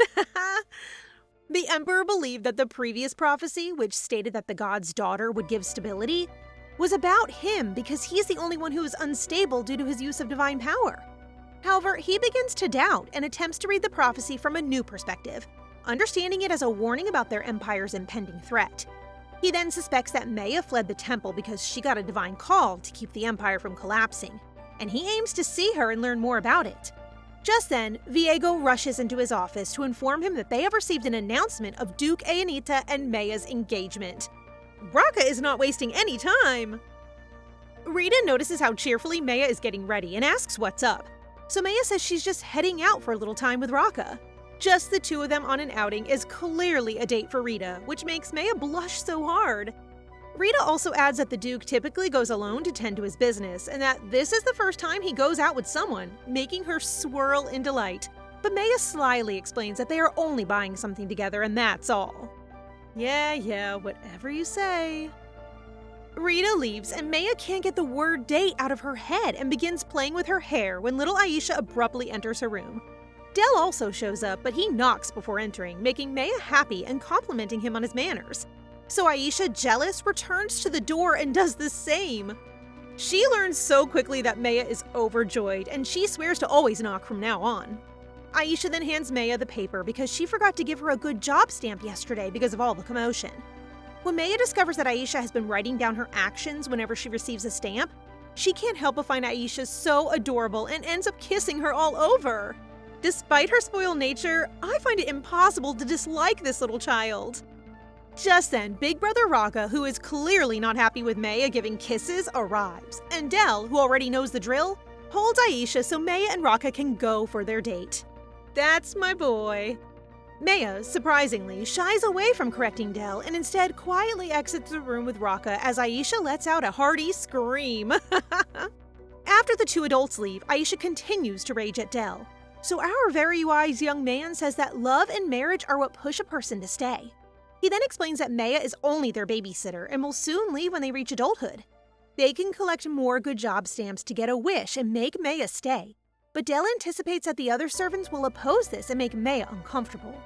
Since they can simply murder everyone, Aisha has ruled that out, which makes Del sigh considering Meia despises such actions. So getting married is the best option because it will ensure that Meia stays with them forever. Slow clapping for my boy here, he's very clever. Speaking of the couple, Meia isn't expecting to see a very shabby potion shop. This is definitely not where people go on dates. She is on her way to open the door when Rakha interrupts, saying that the owner doesn't let just anybody in. But that doesn't mean he can't destroy it, just in time for a furious man to open it. Rakha is reminded by the man that they had a password, Open Sesame, that he could have used. Classic. Now I know why Rakha doesn't use it. When the man notices Meia giggling on the side, he instantly shifts his tone and introduces himself as Flower of Shakir, Rakha's longtime buddy. He then transforms into a were-dog with ears protruding from his head and tail, which Meia finds adorable and requests to pet him. Flower blushes and accepts, but before he can say any more sweet words, Rakha has already grabbed him. They are now inside the shop, and Meia begins to look around with her curious hands, prompting Flower to caution her that almost everything in the shop is dangerous, so she must keep her hands still. Rakha is with Flower's assistant, so Flower takes a chance to approach Meia and strokes her hair, which smells like the Flower of Shakir. He requests at least one strand of her hair and adds that he is the best potion maker, but he is now hiding due to certain mistakes. Even though it seems fishy, Meia gives Flower a single strand and he immediately places it in a bottle. Rakha then grabs the vial, forcing Flower to clarify that he would conduct a study on the hair since it might solve the shortage of the Flower of Shakir. Meia feels happy to learn that his research may help Rakha stop relying on her, as she only plans to stay with them for 4 months. Nah, we don't know yet. Your little cupids are working on something. Anyway, their business is complete and the healing potions will be sent to their manor, but Rakha is puzzled why Flower is in the shop, while Flower simply jokes that he wants to get to know Rakha's lady. Rakha gets cranky and blocks Meia, preventing Flower from seeing her, while Flower sighs and compares Rakha's behavior to a husband attempting to hide his wife. Meia blushes so hard, and just when she's ready to disagree, Rakha makes it very clear that they are actually going to get married soon. Flower becomes serious and speaks with Rakha privately, asking if he is truly in love, which Rakha rejects. This relieves Flower, and he explains to Rakha that if he is experiencing feelings, it is most likely due to the Flower of Shakir. Rakha used to think the same thing, but now he doesn't, yet he didn't tell Flower about it and merely told him to mind his business. Flower goes on to claim that he believes Rakha is incapable of feeling love, which is why there is a rumor that he's infertile. And that, guys, is how our dog here dies. And that's it for today, guys. What did you think? As always, don't forget to like the video and comment for the next part so we know you want more. Remember to subscribe and turn on notifications for updates. See you in the next one!